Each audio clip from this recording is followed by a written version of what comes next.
आता सध्या पाऊस पडत नाही, पण पुढच्या 5 दिवसांमध्ये काय नेमकी परिस्थिती असेल? येणाऱ्या 5 दिवसांमध्ये सुद्धा महाराष्ट्रातील बहुतांश ठिकाणी सर्वदूर पाऊस पडण्याची शक्यता कमी आहे किंवा मुसळधार पावसाची शक्यता सुद्धा कमी आहे. सध्याची हवामानाची स्थिती काय आहे? विंड फ्लो कसा आहे? राईट. सध्या जर आपण बघितलं इकडे तर महाराष्ट्रातील बहुतांश ठिकाणी क्लाउड्स इतके चांगल्या प्रकारे डिस्ट्रीब्युटेड नाही आहेत असं आपण म्हणू शकतो. त्याचबरोबर मध्य महाराष्ट्र, मराठवाड्यात काही ठिकाणी आपण बघतो आहे क्लाउड फॉर्मेशन, परंतु ते त्यामुळं खूप ठिकाणी किंवा सर्वदूर पाऊस पडेलच अशी परिस्थिती एकंदरीत दिसत नाही आहे. आणि मान्सूनचं जसं मी सांगितलं की कमी राहण्याचंच कारण म्हणजे की मान्सूनचे वारे वीक झालेले आहेत परत एकदा, आणि त्यामुळं पावसाचं डिस्ट्रीब्युशन हे अशाच प्रकारे असण्याची शक्यता आहे. सर, आता जो पाऊस पडला मागच्या आठवड्यामध्ये, ते तूट किती भरून निघाली काय सांगतो? येस, तूट ॲक्च्युली बऱ्यापैकी भरून निघालेली आहे, परंतु मराठवाडा, मध्य महाराष्ट्र आणि विदर्भातील बऱ्याच ठिकाणी पावसाचं प्रमाण खूप कमी आहे. आता यामध्ये जर बघितलं तर सोलापूरला वजा 45% इतक्या पावसाची तूट आहे. त्याचबरोबर इकडे जर परभणीला 42% आहे, छत्रपती संभाजीनगरला 9%, त्यानंतर आज नांदेडला 43% आहे.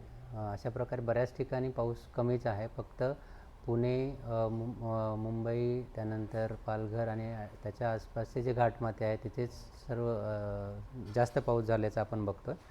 त्यामुळं जे पर्जन्य छायेचे प्रदेश आहे तिकडे पाऊस कमीच आहे असं आपण एकंदरीत बघतो आहे.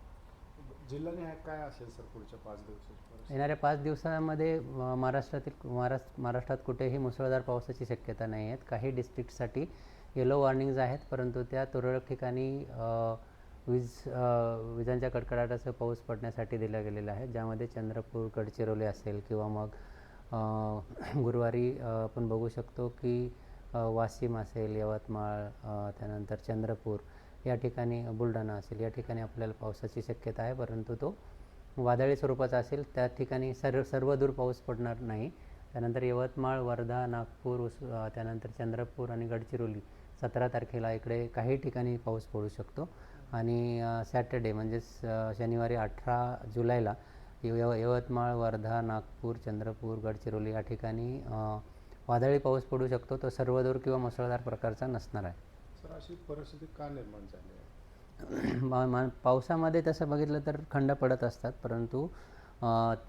परंतु आता जी कंडिशन्स आहेत, आता कोणत्याही प्रकारची सिस्टम, ज्याला आपण कमी दाबाचं क्षेत्र असं म्हणतो, असं काही नाही आहे. त्याचबरोबर मान्सूनचे वारे कमकुवत झालेले आहेत आणि अशा परिस्थितीमध्ये आणि उत्तरेकडनं येणारे जे ड्राय विंड्स आहेत त्यांचं प्रमाणसुद्धा वाढलेलं आहे. या सर्व कारणांमुळं आपण म्हणू शकतो की मान्सून वीक झालेला आहे. एल निनोचा हा इफेक्ट आहे. एल निनोचा इम्पॅक्ट सीझनवर आपण जनरली काढला जातो. एखाद्या आठवड्यामध्ये पाऊस किती पडतो हा एल निनोमुळे पडला आहे की नाही पडला हे सांगणं डिफिकल्ट आहे, पण एल निनोचा इम्पॅक्ट नक्कीच पूर्ण मान्सूनवर किंवा येणाऱ्या सीझनवर असण्याची शक्यता 100% आहे. आणि आपण त्यामुळंच यावर्षीचा जो पाऊस आहे तो सरासरीपेक्षा कमी पडण्याचे चान्सेस भारतीय हवामान विभागाने दिलेले आहेत. सर, काही परिस्थिती चेंज होण्याची शक्यता कशी? परिस्थिती आता येणारे 5 दिवस तरी असेच असेल. 5 दिवसानंतर काही चेंजेस असले तर तसं डिटेल्स सांगितले जातील. थँक्यू.